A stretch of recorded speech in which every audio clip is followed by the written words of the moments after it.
my blissful self.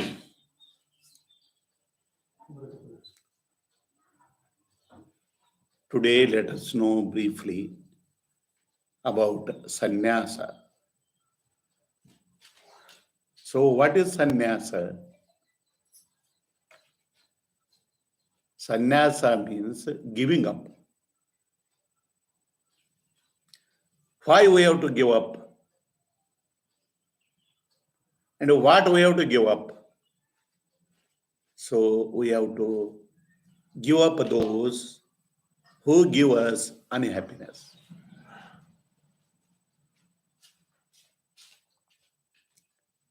And we experience unhappiness because there are desires for sensory objects in our mind. And because there is the body consciousness in the mind. And all these have been caught in the mind. All these have been caught in the mind without inquiring what exactly is the happiness or what exactly it is unhappiness. Simply we have thought that the sensory objects are givers of happiness and the gross body is the giver of happiness. But if we inquire, they don't give us happiness at all. So by inquiring which is happiness and which is unhappiness, and if we live up the unhappiness, we will be happy permanently. And if we give up the sensory objects, the unhappiness cannot be removed. If we give up the sensory objects, but there remains the desire for sensory objects. And the desire for sensory objects results in unhappiness. And if we give up this gross body, another body comes. Merely by giving up the gross body, there will be no happiness at all. So the cause of unhappiness is the sensory objects are givers of bliss. So this has been caught in our mind. The body is the giver of bliss. That is there in the mind. And I am the body. The body consciousness has been caught in the mind. So what is sannyasa really means? Giving up the desires of sensory objects that have been present in the mind has to be given up. Externally giving up is no use. And the consciousness, the understanding that I am the body. So that also has to be given up in the mind. If externally we give up the body, another body will be born. So the desire for sensory objects, that they are givers of happiness, has to be given up in the mind. That which has been given up in the mind is sannyasa. The giving up the body consciousness that has been caught in the mind, that has been called as sannyasa.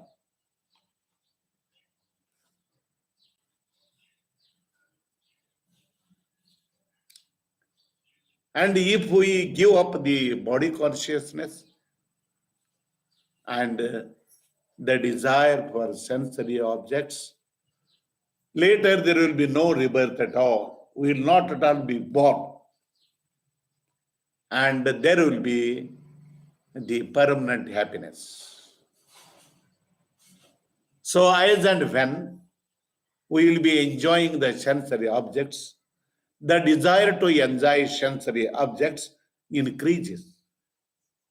And if that is the case, the sensory objects, by this we will come to know that the sensory objects are not givers of happiness. So by inquiry only we can give up the desires that have been caught in our mind for sensory objects. By inquiry only we can give up the body consciousness. If we inquire during living, we talk. But when we are dead, why we don't talk? So the talker has been left the body. So I am the talker. I am the consciousness. And I am not the body. Like this, by this inquiry, we can give up the body consciousness. And we are the knower of body consciousness. We are different from the body. And this is what exactly has been called as Sanyasa.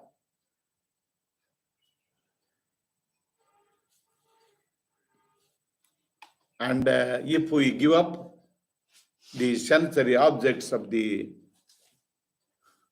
desire for sensory objects and the desire of gross body and the body consciousness, we will be permanently happy.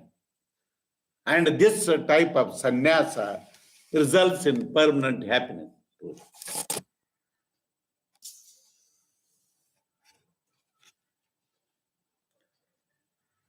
So we have desire for sensory objects because we have not reasoned out whether the sensory objects are givers of happiness or not. We have caught the desire of gross body because it is the giver of happiness. But we have not reasoned out that the body is, whether it gives the happiness or not. So without reasoning out, without inquiring, we have caught the desires for sensory objects, the desire for a gross body, and the body consciousness. So without inquiry, we have caught this. That means only by inquiry we can give up the desires of sensory objects, and only by inquiry we can give up the desire of gross body, and only by inquiry we can give up the body consciousness. And without inquiry, we cannot give up the desire for sensory objects, the desire for gross body, or the body consciousness.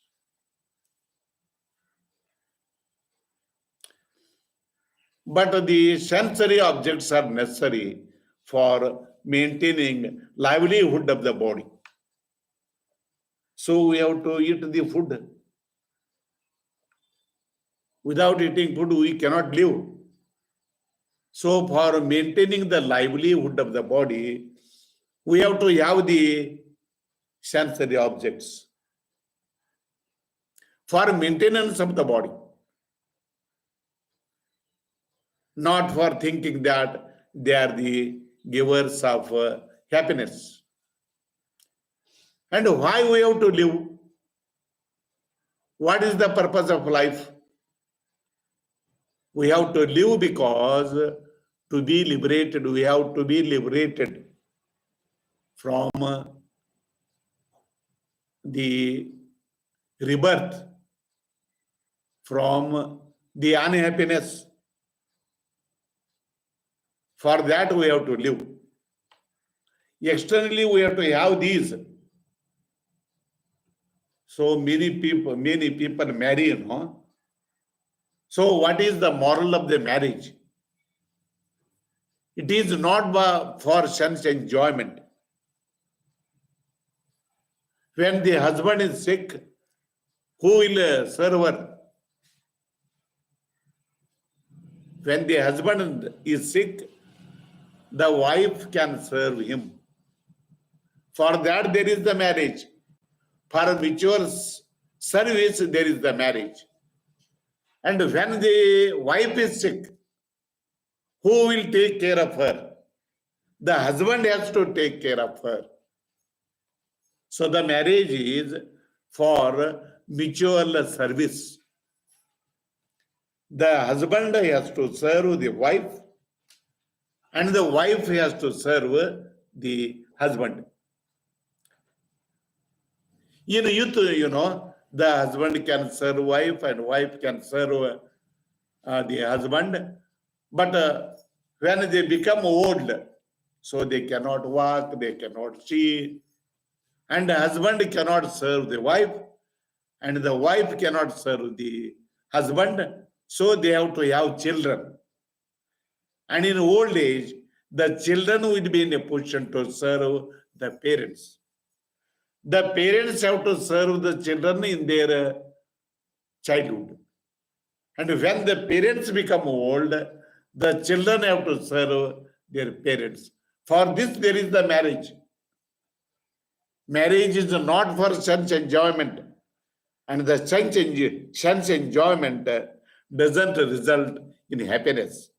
So there is no happiness at all in sense enjoyment.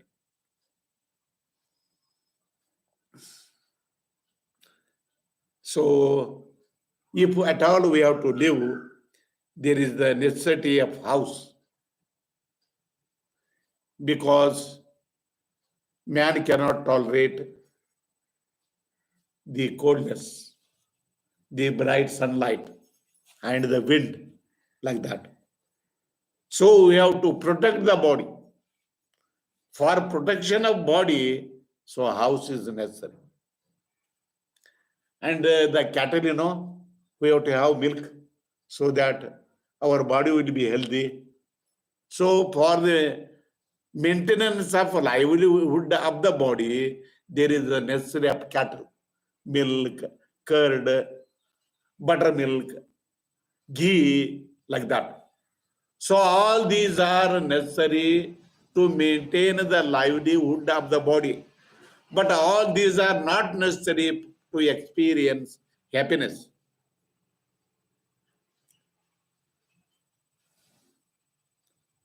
Then we grow grains, jawar, wheat, rice, like that.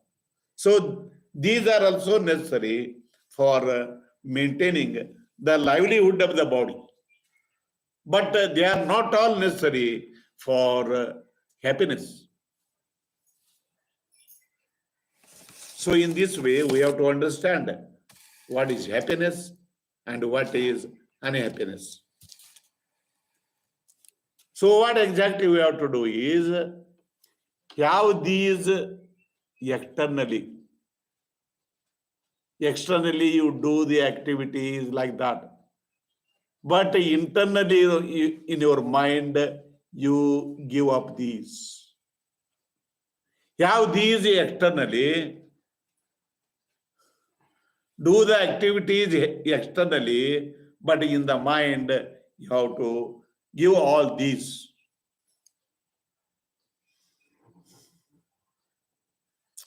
And this is what is called as a Sanyasa.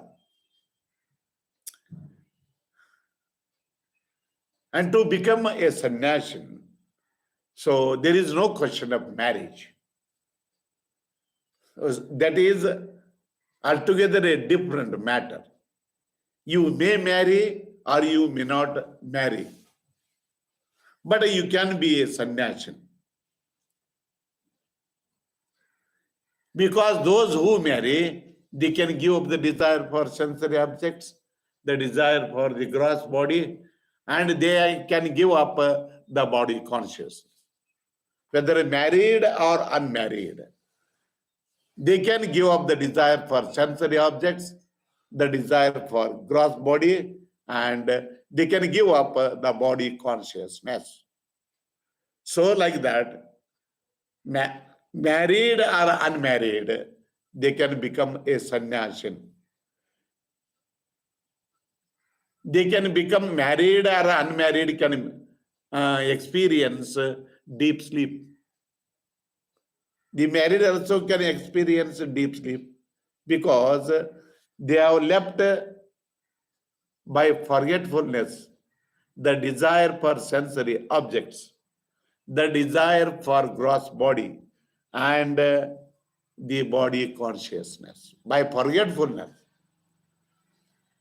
And when they will be awakened, again they will have body consciousness, the desire for the gross body, and the desire for the sensory objects, and they will be unhappy. So if we give up all these by forgetfulness, till the forgetfulness will be there will be happiness. And when we awaken, again we will have all these and we will be unhappy. So if at all we have to become permanently happy by reasoning out, by inquiring whether there is a happiness in the sensory objects or not. Now we enjoy the sense enjoyment. The sense enjoyment results in tiresomeness and weariness. When the mind becomes calm, there is happiness. When the mind becomes calm, in that calm mind, the happiness of the Atman only experience. Whatever the adjunct may be, but when the mind becomes calm, the happiness that has been experienced is of our own Atman, of our own self. But there is no happiness in the sensory objects concerned. So what exactly we have to do is, so we have to leave the desire for sensory objects, the desire for gross body, and the body consciousness knowingly. If we give up all these knowingly, there will be permanent happiness. If we change the dress, so the mind cannot be changed. If you leave the house and go to the forest, the desires for sensory objects cannot be given up. So giving up externally is of no use because the desires have been caught in the mind and you give up in the mind. So giving up in the mind is sannyasa. And leaving them externally is not at all sannyasa. So one may be in the house and he has left the desires for sensory objects, body, and he has given up the body consciousness. He is the sannyasi. And there is another fellow, he leaves the house and he goes to the forest, but he has got in his mind all the desires of the sensory objects, the desire for gross body, and he has not given up the body consciousness. He is a samsari. So whatever the matter, wherever the body is there, it is immaterial. So what has been caught in the mind has to be given up, and this is real sannyasa. Then the change in the dress, the change in the color of the dress, change in the dwelling place, don't make sannyasa. A person may be having the procession in carriages or the procession in palanquins, as this don't make any sannyasa. So external signs, that means the dress of the body, the color of the dress. Then, so the so-called caste, creed, color, so all these don't make sannyasa. They will not be in a position to help to become a sannyasin. So only sannyasa depends upon the mind. The sannyasa depends upon the mind, which is dispassionate, which has given up the desire for sensory objects, the desire for gross body, and the body consciousness is only a sannyasin.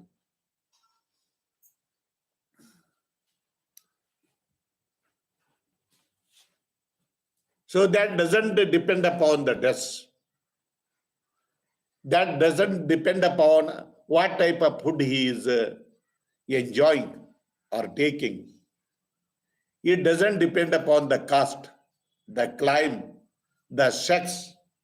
Men also can become sannyasins and women also can become sannyasins.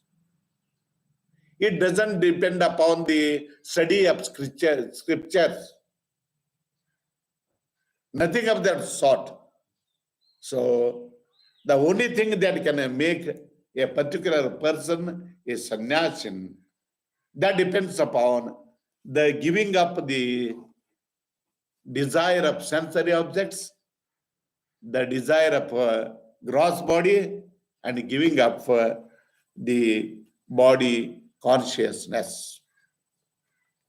So one may be hatted, booted, coated, panted, mustached, even he may be a sannyasin. So sannyasa depends upon the attainment of jnana samadhi. So one who will be in a position to attain the jnana samadhi is a real sannyasin. So all this is it is the work of the mind, but not the perfection of externals. External show or the paraphernalia, they may lead to devilry and they may lead to beastly. So there should be favorable sensory objects. So whatever the desire of sensory objects that have, and the desired sensory objects may be available. And there should be a lonely place. Nobody is in a position to object the sense enjoyment. And there is a power of enjoyment of the sensory objects. And there should not be any desire to enjoy them. And this person is a real sannyasin. So that is in brief about the sannyasa.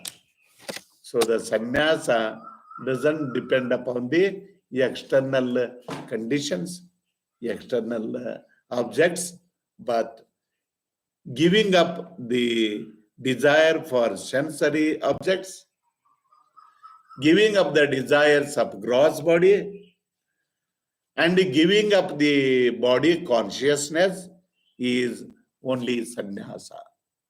So by this, I end my talk.